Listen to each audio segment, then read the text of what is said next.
Chundi work చేసినప్పుడు successful సినిమాలు అది నా ఫార్ములా. నేను కూడా ఈ మధ్య కొంచెం ట్రాక్ తప్పి మళ్ళీ ఇప్పుడే ట్రాక్ ఎక్కాను. సో ఎక్కేసా డోంట్ వరీ వచ్చేస్తున్నా. సో అలా అంటే కథల్ని నమ్ముకొని రైట్ టీమ్‌తో వర్క్ చేసినప్పుడు వాళ్ళ కెరియర్‌లో ఎప్పుడు మిస్‌ఫైర్‌లు కొట్టలే. నేను కూడా ఎప్పుడు మిస్‌ఫైర్‌లు కొట్టలే. So that is a inspiration for వాళ్ళకి. అలాగే కొత్తగా వస్తున్న వాళ్ళు కూడా చాలామంది ఈ పంతాలో వెళ్ళిన వాళ్ళందరూ సక్సెస్ఫుల్‌గానే ఉంటారు.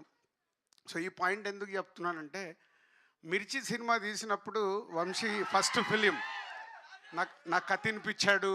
తర్వాత సినిమా రెడీ అయిన తర్వాత యావిడ్ రూమ్‌లో సినిమా చూపించాడు. ఫస్ట్ కాపీ వచ్చిన తర్వాత సినిమా చూపించాడు. అలా ప్రతి ఒక్కటి షేర్ చేసుకునేవాళ్ళం. నేను అలాగే అంతకుముందు నేను 'ఆర్య' దాని తర్వాత అరవింద్ గారికి వీళ్ళందరికీ మేము కథలు వినిపియడము, ఒపీనియన్ తీసుకోవడము, షేరింగ్ ఉండేది. సరే ఎవరి లైఫ్‌లో వాళ్ళం బిజీ అయిపోయాక నాకు తెలిసి 'ఎక్స్‌ప్రెస్ రాజా' లాస్ట్ అనుకుంటా నేను చూసింది. దాని తర్వాత వంశీ నాకు ఏ సినిమా చూపియాలి after long time 'biker' cinema అన్న నువ్వు చూడు అని చూపించాడు.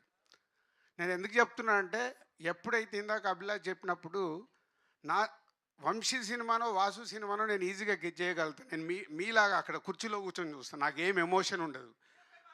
సో నా సినిమా ఎప్పుడన్నా వాళ్ళు చూడాలనుకున్నప్పుడు వంశీ కానీ వాసు కొంచెం మేనేజ్ చేస్తాడు, కానీ వంశీ నాలాగే ముఖం మీదే చెప్పేశాడు అన్న బాగుంది బాగాలేదు అని.